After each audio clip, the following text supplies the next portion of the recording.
Hello guys, welcome back to my YouTube channel physics smart study point पर मैं are के श्रीवास्तव आपका हार्दिक स्वागत करता हूं। हमारी यूनिट फर्स्ट चल रही है स्थिर वैद्युत की इलेक्ट्रोस्टैटिक्स। इसमें हमने पहला चैप्टर जो चल रहा है हमारा वैद्युत आवेश तथा वैद्युत क्षेत्र। इसमें आज हम एकांक आवेश तथा वैद्युत क्षेत्र की तीव्रता कंप्लीट करेंगे। एकांक आवेश क्या होता है? Unit charge. यूनिट चार्ज एकांक आवेश को यूनिट चार्ज कहते हैं। एकांक आवेश होता क्या है कि वह आवेश जिसका मान 1 होता है। फिर से सुन लीजिएगा कि वह आवेश जिसका मान 1 होता है एकांक आवेश कहलाता है। कोई रटने की जरूरत नहीं है, आप बस बिल्कुल थोड़ी सी सिंपल थ्योरी है, कहीं कोई प्रॉब्लम नहीं आएगी। वह आवेश जिसका मान 1 होता है एकांक आवेश कहलाता है। यदि यदि क्या करना है हमें, F जो है बल हमारा कूलाम बल, F बराबर हमने इसमें 9 × 10⁻⁴ इसकी वैल्यू को माना न्यूटन, और हमने Q1 बराबर Q2 बराबर हमने Q मान लिया, और हमारा जो R है वो हमने 1 मीटर मान लिया। अब क्या करना है हमें कूलाम के नियम से या कूलाम बल से क्या करना है, F बराबर 1/4 pi epsilon not into Q1 into Q2 upon R² को रख देना है। यहाँ हमने देखा कि जो F की वैल्यू है हमने माना है 9 × 10⁻⁹ बराबर, हम जानते हैं जो कांस्टेंट राशि होती है ये हमने जो K का जो वैल्यू होती है 1/4 पाई एप्सिलॉन नॉट, इसकी जो वैल्यू होती है वह भी होती है 9 × 10⁹ इंटू Q1 और Q2 दोनों की जगह हमने माना है Q, तो यहाँ हो जाएगा Q इंटू Q और अपॉन में हो जाएगा हमारा R की जो वैल्यू हमने मानी है वो है 1, यानी 1 का स्क्वायर। 1 का स्क्वायर करेंगे फिर भी 1 ही रहेगा। यहाँ से ये वाली वैल्यू कैंसिल आउट हो गई और यहाँ आ गया हमारा 1। इसकी हमने क्रॉस मल्टीप्लाई की तो 1 की गुणा कितनी भी बार करो 1 ही आएगी, और Q की गुणा हो जाएगी Q²। या हम कह सकते हैं कि Q बराबर हमारा हो जाएगा √1 या Q बराबर हमारा हो जाएगा ±1। यही हमारा होता है एकांक आवेश। फिर इसके बाद देखेंगे हम, और इसका मात्रक जो होता है कूलाम, आवेश का मात्रक क्या होता है? कूलाम। आगे हम देखेंगे इसी में आगे बढ़ते हुए वैद्युत क्षेत्र की तीव्रता। वैद्युत क्षेत्र की तीव्रता क्या होती है? Intensity of electric field. Intensity of electric field क्या होता है कि एकांक धन परीक्षण आवेश पर लगने वाले वैद्युत बल को ही वैद्युत क्षेत्र की तीव्रता कहते हैं। फिर से सुन लीजिएगा, बहुत ही सिंपल लैंग्वेज है, आपको एक ही बार में याद हो जाएगी, ये गारंटी है इस बात की। एकांक धन परीक्षण आवेश पर लगने वाले वैद्युत बल को वैद्युत क्षेत्र की तीव्रता कहते हैं। इसे ई से डिनोट करते हैं, इसे ई से प्रदर्शित करते हैं।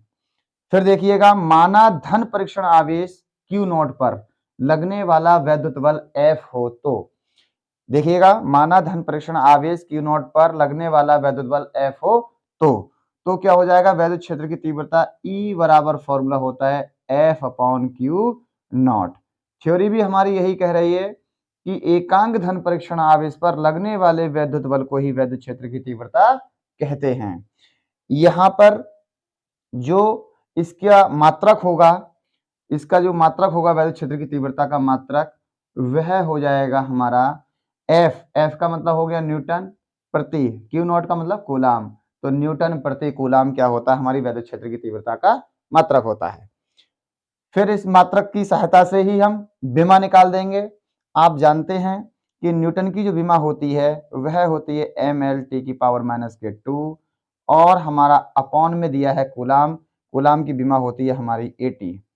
इसको हमने ऊपर ले गए तो ये हो जाएगा mL/(10⁻⁻³ हो जाएगा। 2 T हमारी पहले से मौजूद है, एक हमारी जब नीचे से जाएगी तो T इनवर्स लेके जाएगी, तो T इनवर्स और 2 T⁻⁻³ और हो जाएगा हमारा A इनवर्स। यही होती है वैद्युत क्षेत्र की तीव्रता की विमा। अक्सर पेपरों में आजकल का जो पैटर्न आ रहा है एग्जाम में पेपरों का, वह क्या है कि एग्जाम में ज्यादातर विमाएं और आपकी राशियां पूछ ली जाती हैं। सिंपली हम लोग गलतियां कर देते हैं, लेकिन आपको ऐसा नहीं करना है। हमें क्या है, फॉर्मूला याद होना चाहिए, परिभाषाएं हमारी क्लियर होनी चाहिए, तो किसी भी समस्या का हल हम निकाल सकते हैं। फिर देखिए सदिश रूप इसका हमें जो निकालना है, कभी कभी पूछ लिया जाता है एग्जाम में कि वैद्युत क्षेत्र की तीव्रता का सदिश रूप बताइए।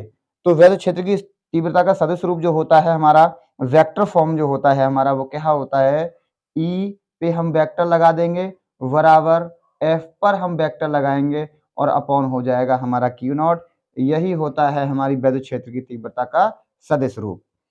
उसके बाद राशि, वैद्युत क्षेत्र की तीव्रता की जो राशि होती है, ये भी बहुत पूछा जाता है कि वैद्युत क्षेत्र की तीव्रता कैसी राशि है। तो वैद्युत क्षेत्र की तीव्रता जो है एक प्रकार की सदिश राशि है, यानी कि वैद्युत क्षेत्र की तीव्रता क्या है, सदिश राशि है, सदिश राशि।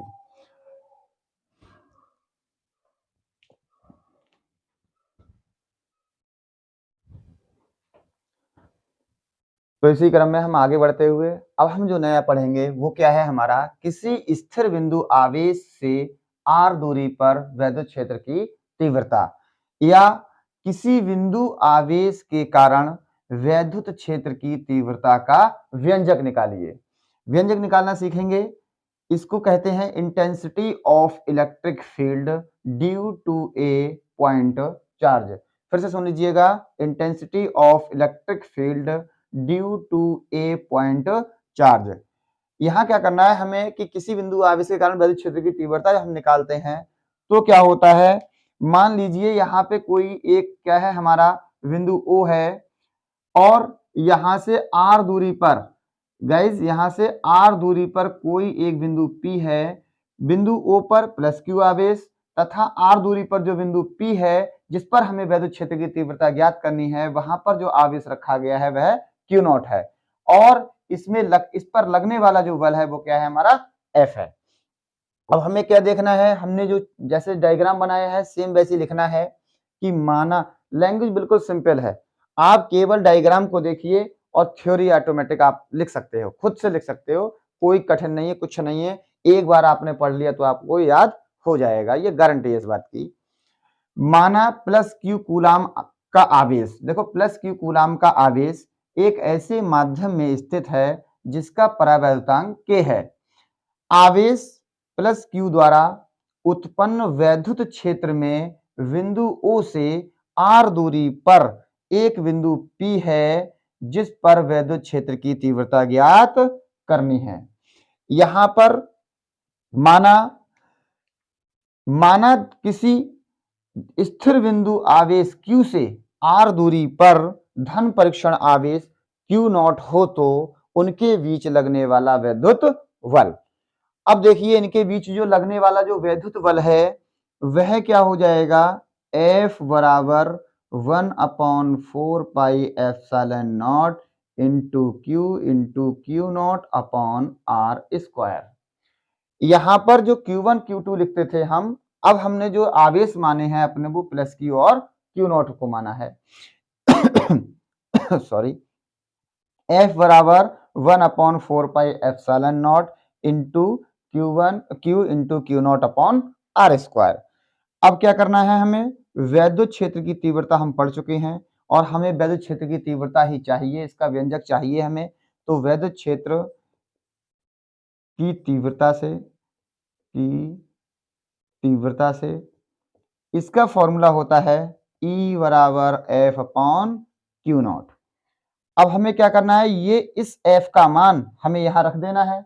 वैद्युत क्षेत्र की तीव्रता के सूत्र में हमें फॉर्मूले में F का मान यहां रख देना है वैद्युत बल को। तो ये क्या हो जाएगा, E बराबर 1/4πε0 into Q naught upon R square बटे Q नॉट। अब यहां से Q नॉट से Q नॉट कैंसिल आउट हो जाएगा।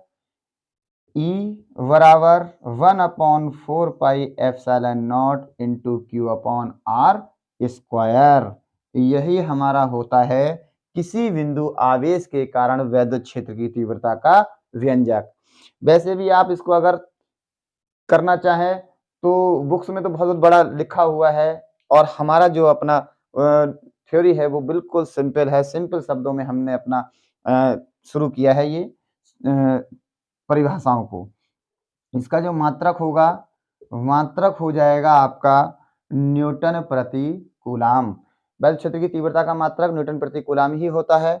इसका विमा जो बल क्षेत्र की तीव्रता की विमा होती है वही इसकी विमा होती है, क्योंकि ये भी बल क्षेत्र की तीव्रता का ही व्यंजक है और इसमें सारे गुण जो है बल क्षेत्र की तीव्रता के ही जैसे होते हैं। आज के लिए बस इतना ही। इन्हीं शब्दों के साथ मैं अपनी वाणी को विराम देता हूँ। जय हिंद, जय भारत।